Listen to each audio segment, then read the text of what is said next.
This week on Carlie's Couch, we talk about comparison. Sure, it can rob you of your joy, but how can you use it to grow and be constructive? Did that make sense? It did. Yes. To be constructive? Absolutely. Look, because hold on. Yes, we're on the same wave. Constructive. Okay. We're going to leave that. Doom, doom, doom, doom, doom, doom. Okay. Happy Monday or whatever day it is. Hey, y'all. CC Fierce here. Oh, this is Lextopia. I'm drinking out of my CC Fierce mug that you can get at bigcartel.carliescouch.com. And shout out to everybody who has bought mugs. Thank you. Now I would like to see them. I would like to see these images of the mugs you got. Some people texted me their pictures, and then I had to go post it up to show other people that people are buying them. But they're still up. You can still catch your Lex mug or your Carlie mug or your Both of Us mug on the website. So check that out. And thanks for listening as always. Yeah, we appreciate y'all. We're going to start with our question from the couch this week. What is your best first date story? Some of y'all had some funny ones. Some of y'all had some cute ones. One of them, my friend said, he said this shit was a pyramid scheme ambush. Been there, seen that. I feel like there was a time in the thousands where you should be here. Anytime somebody was like, yo, come to this with me, it was going to be some bullshit. Right. So sorry about that. You thought she wanted you. She just wanted your people. Crazy. Bar crawl through Baltimore's Federal Hill. My first time seeing the city, bars, drinks, food, whole full evening. Another one, met her in New Orleans, had fun all day, great food, don't remember her name, left broke. That's funny because a lot of people, interesting first dates were exploring a new place. So noticing that vibe. What is a first date? Sad. Another one said, we vibed and I sucked toes at the end of the night and a 3-year relationship followed. I know that's right. Because a lot of times when you just be like, F it and do the most on a first date, you be like, dang, these are vibes. We vibing and it turns into something. So don't hold yourself back. Yeah, be authentic. Her ex mysteriously showed up with some other girl and sat at the table near us. That's wild. Y'all trash. That's Toxic. wild. Another one said, we met for dinner and drinks and ended up talking in the car till the sun came up. That's sweet. That's actually kind of sweet. Took her to Mexico City on a whim. We met the day before. He think he me. Met downtown and just walked and talked. Oh, so then there's the ones too that's the fact that you can actually vibe with somebody and talk to them for hours, that's really actually a big deal. And I think a lot of times social media or conversations we see make it seem like it's all about how much money you spend and all of that. But it really is connecting with people that, that's what we want to do at a first date. For a lot of people, that's what makes it memorable, right? Do you have any cool first date stories? Yeah. Meeting at a beach. Mine are real cute. So meeting at a beach and just walking and talking. Aww. And then extended into us going to see the full moon. Us going to see the full moon on the beach and having tacos in the car and talking. Yeah, and listen up, broke boys, because all of these things work. You don't have to do the most. That's what I was about to say. Yeah, we talking about broke boys, but just do stuff that that's important, that matters, that's fun, that's engaging, that's intentional. And you got to know that the person likes cute stuff like that, right? Carlie, you could just pop up and be like, pick me a flower, and I'm excited. Right. For me, I have a couple random ones, but they were. One was in New York, and I was actually going to New York to hang out with this other guy, and then I met up with this other guy, and then we ended up going out and went to out to eat, went to a hookah lounge, ended up at a strip club, and he told one of the strippers it was my birthday, and he was just watching me get a lap dance. It was really fun, and it was all night escapades. And then another one was a couple of relationships ago. Our first date, we went to this Italian restaurant in Beverly Hills. And then we ended up doing shrooms at the table. We went on a walk around to another place, then came back to the first place and got an espresso. So it was literally a 6-hour date of just being out there and wilding out. And then I remember it wasn't until I got in the car to drive home and I was driving, I was like, whoa, all the lights look real stigmatism. And I was like, what is this? And I forgot, we had took the shrooms. They were just hitting as I left. So I was like, yeah, that was terrible because we were driving through the canyons. Well, I was driving through the canyons and everything. So don't necessarily recommend that. But yeah, sometimes it's interesting when you can just do wild out things with certain people. Sometimes you don't get the vibe. You can just wild out with everybody, right? You're a little bit more, let me see what kind of person you are, whatever. And sometimes you just be like I said, F it and just let loose. So yeah, and if it feels good, then do it. Because like the person going to Mexico City, it depends. I'm not doing that with everybody, but if we vibing, then maybe, you know what I'm saying? Like depends. Yeah, nah. I had one time, I remember a guy, and he was a friend of my friend, so like she had kind of vetted him, but his first thing was like, you want to come to Thailand? And I was like, nigga, no. Like, I don't even know you, and I could tell you're gonna be annoying by like the fact that the first thing you said was come to Thailand. Like, I don't know you. I think sometimes guys don't realize how we have to perceive things, and like shit's not safe. But yeah, I was like, no. But now I think he's married with kids, so congrats. Today we're gonna talk about comparison. So we all know, you know, the usual things we hear about comparison being bad and blah blah blah, and we know why. But we'll talk about that. But I was in the Bahamas for a few weeks over the holidays, and while I was there, my cousin, who she's like 6 months older than me, but she has her, you know, kids, and she has her house that she built, and they had just renovated. It looked really nice, right? And so it's been a while since I'd visited her. And talking to her, she was talking about property and things she's going to build up and just all these big things, right? Things that seemed really big to me. And in my mind, I'm like, dang, like, I feel like, I'll say like a loser for right now. Maybe that's not exactly how I felt, but I was kind of like, at first, like, dang, I need to get my stuff together. Like, she talking about, you know, building properties and investing and, you know, how it's not that hard. And, you know, what we did was this and this and that. And I'm just like, gosh, I'm struggling just with like regular stuff right now. And so at first I recognized that I was comparing and I felt kind of bad. But then I was like, actually, let me get out of this, that actually this is something you can do. And then I remember I started asking her questions about like how she did it, what was the process she went through and all of that.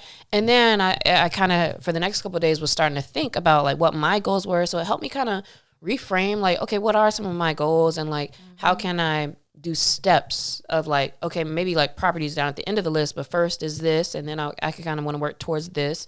And it just made me think like, let me have a framework. And it also gave me resources to be like, okay, this is somebody I know I could talk to when I'm at a certain point on, okay, what to think about and what not to think about. Because one of the things she kept telling me was, she was like, every time I was like, I got to get my stuff together. I don't know about this. I don't know about that. And she was like, stop thinking like that. She was like, the other people don't be using their money to do anything. Like, you know, it's all about how you can work the system and everything else, right? And so it just kind of actually ended up giving me a little bit of hope. Whereas at first, just from comparing just off top, I was just like, dang, I would think that I would be nice to be doing these things and they feel so out of reach. So that got me to thinking about comparison and how we could use it to turn it into a positive motivating force instead of just staying in that space where it's like, oh, I wish I had that, or dang, everybody else is doing this.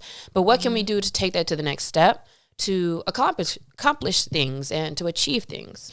I think comparison is something that we're socialized to do. Like, you know, who's got the highest grade in the class? Who's the fastest? Who's this? Who's that? You know, all these things. And so because everything is a competition. Everything is a competition. The way our society is set up. Yeah. And so it's not unusual that we do that, but I think we're made to feel bad about comparing ourselves. And that's because we don't know how to use it constructively. And so some of the reasons, like the issues with comparison, are a huge one is emotional drainage. Like you're in a space of lack while comparing. You are like feeling less than because of what somebody else has. Mm-hmm. And then not knowing like what they go through. So like you see people's wins on Instagram and LinkedIn and social media, but you really never know. Yeah. And so it's so one-sided, like these narratives that we make up in our head. Because also in the same vein, right, I could be like, yeah, but also I don't have 3 kids or divorced, or you know what I mean? There's a whole lot of other things that with people are like, oh man, wow, they did this. But there's also those other things and you don't know the full story.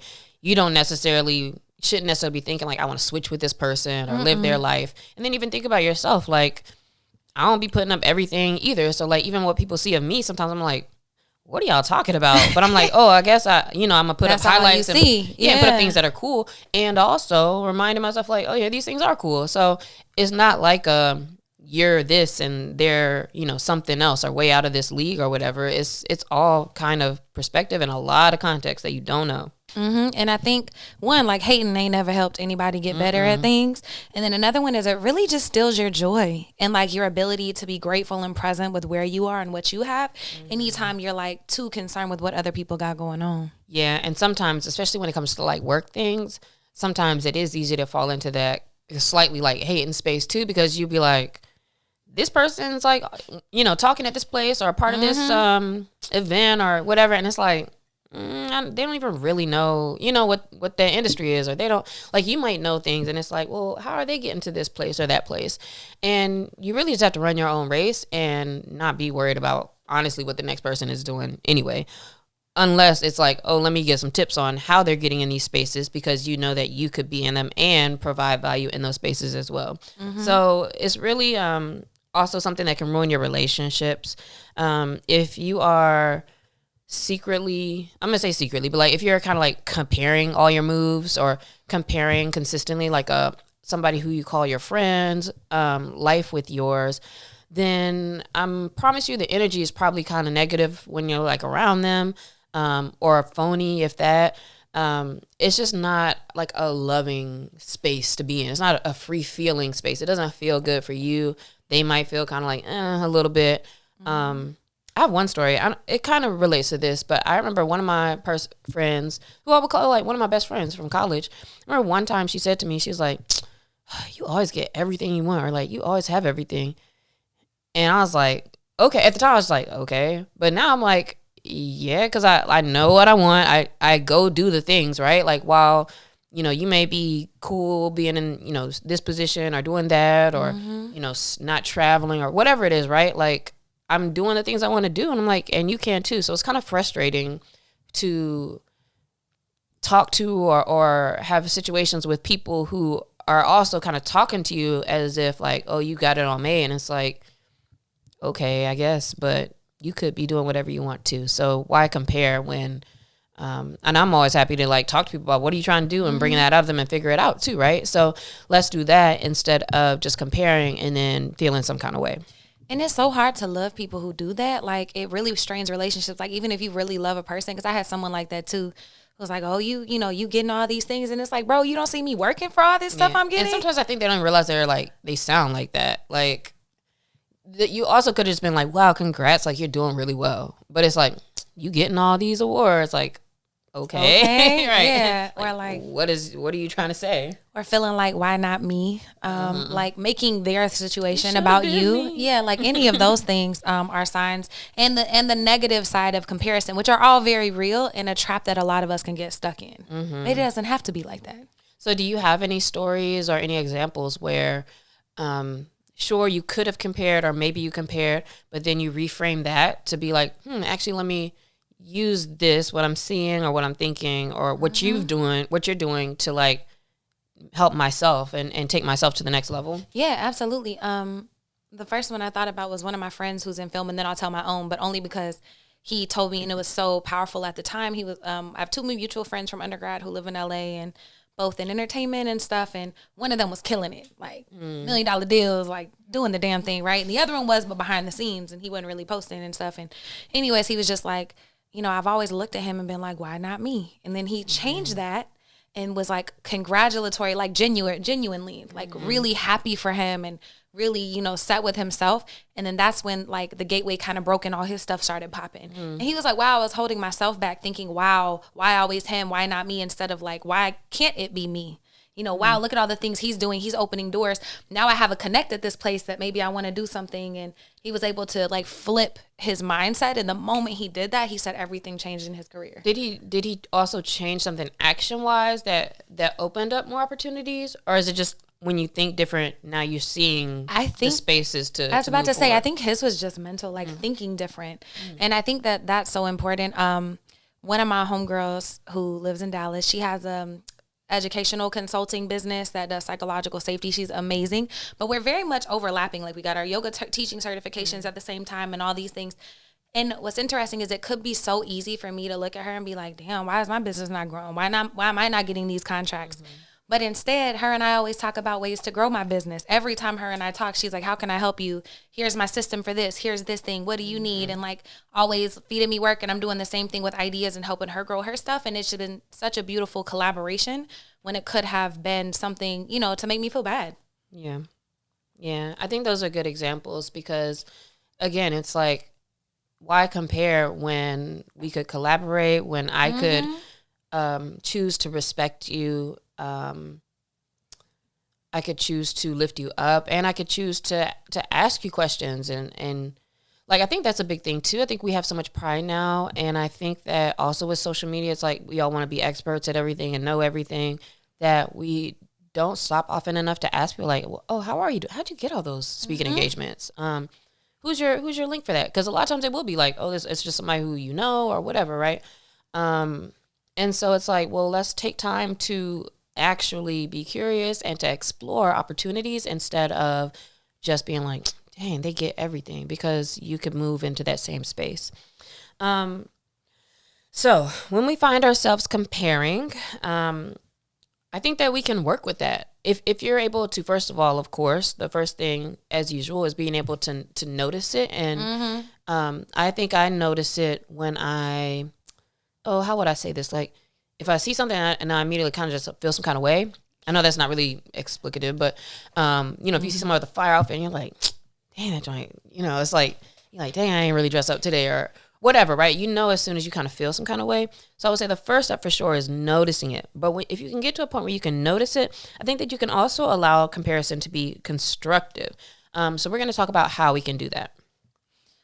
So recognizing when you're doing it is the first step. And then also asking yourself, like, in that moment, like, how am I feeling about this? Like, kind of what's going on. So you really have to do some self-discovery, some unlearning, some unearthing, if you will, about why you are feeling a type of way. It might be because, you aren't getting these opportunities, but you're not doing the work. And that's a real easy fix. Do the work. You know what I'm saying? But if you don't understand why you're feeling a certain way, then it'll be harder to heal and kind of use this constructively. Another thing you can do is, at the point where you find yourself comparing, you can show support instead, very similar to Carlie's example.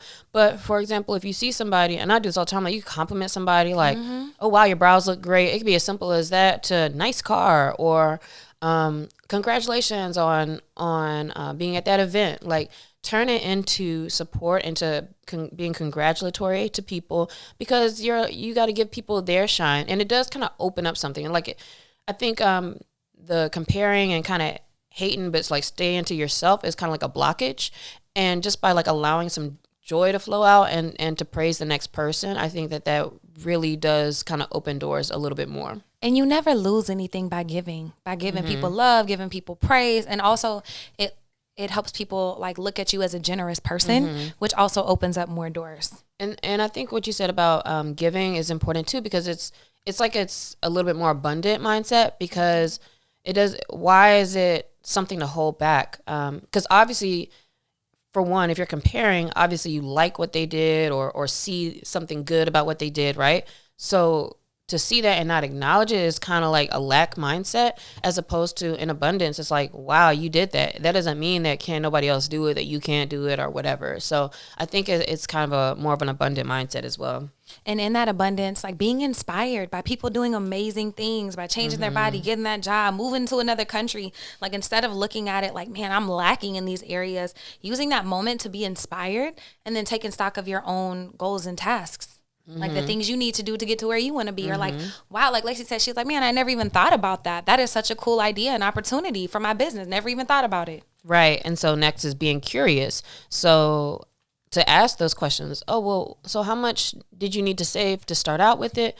Oh, there's these other programs and stuff where you don't have to pay anything. Like you're learning in that point and getting resources.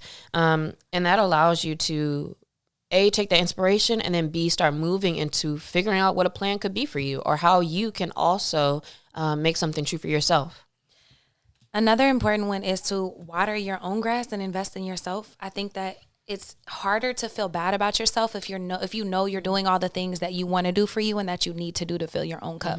Like a lot of times us feeling bad about other people is obviously our own projection of lack within ourselves. And so, by starting and filling up yourself and working on your stuff, it's a lot harder to feel that lack. Yeah. And an example there that's pretty low hanging is like, you could scroll social media and see all these fit bodies, and half of it is face-tuned and all kind of stuff. And that's not even a hate on that, but it really is. And it's so funny when I talk to a friend of mine who's like an esthetician or whatever. It's like literally nobody's pictures are straight up them. But outside of that, it's like, okay, scrolling through that and looking bad, or, okay, you go to the gym, or this week you meal planning or whatever, right? So it's like, what are you going to do for yourself? If your goal is, I want to feel better about my body, then we need to actually have something that we're doing towards that. And then I kind of feel better, right? Like I enjoy better. Like the last couple weeks, I've been actually cooking at home, making more salads, and just having like at least an intentional meal every day. It's like, I don't feel any kind of way seeing what other people are looking like and what they're doing, because I know I'm taking care of myself. And stop using the word should. Catch yourself and making sure that it's like, I want to do this. I get to do this. Like, I get to work out and take care of my body, instead of, man, I should do this and should do this. Cause I feel like that really like puts you against it, and it starts to build up, and then you feel a lot of pressure. So instead using like want to, get to, using grateful, abundant statements about things in your life. I get to work out. Wow. Might not be the job you have right now, but man, I'm so glad I get to go to work to pay for other things, so I can then study and become what I really want to be. Yeah, there's always a way to reframe your perspective. Also, just give social media a break if you need to. That's the easiest way to fall into a comparison trap, just from scrolling and seeing what people are saying, seeing what people are showing, what they're doing. And sometimes you just need to get a break from even all that noise of other people, so you can kind of just figure out like what you want to be doing for yourself and what your own goals are. And then comparing yourself to you. So thinking about your idealized self, what you want your body to be, how you want to feel. We did the life manifesto, like all of these things. And then taking stock. Am I doing these things? Comparing yourself to you, because that's your real true goal and vision. So use yourself as a mile marker instead of somebody else. And I feel like that would be more inspirational as opposed to making you feel less than. Yes. And celebrate yourself and your accomplishments, big and small. Look at the evidence that you are doing what you need to be doing, and that you are making progress towards the things you want to be doing. All of these are really, really good ways to just reframe even perspective. And just reframing your perspective when you find yourself kind of feeling blah or comparing will at least make you feel better in that moment, right? And life is about feeling better, feeling good. If I feel good, then cool, whatever else is going on and the troubles is whatever. I don't have to feel bad because it looks like somebody has more than me, because in this moment, like, I am taken care of and I have a plan and I'm doing the work and blah, blah, blah. And so it's like, I feel good. So look at all of these things and be able to catch yourself when you are comparing, and think about what you can do to invest in yourself, so it doesn't feel like everybody else is doing something and you're not doing anything, because there's plenty that we can be doing, and probably plenty that we are doing that we haven't acknowledged for ourselves. And as you raise your vibration and are more abundant and more generous, it's like all your goals and dreams and all the things you want can actually meet you, because you're not coming at it from a different energy. Right. So hit us this week at Carlie's Couch. Let us know, how comparison looks in your life. If you have any other tips, or if any of these stood out to you, we'd love to hear from you. Adios.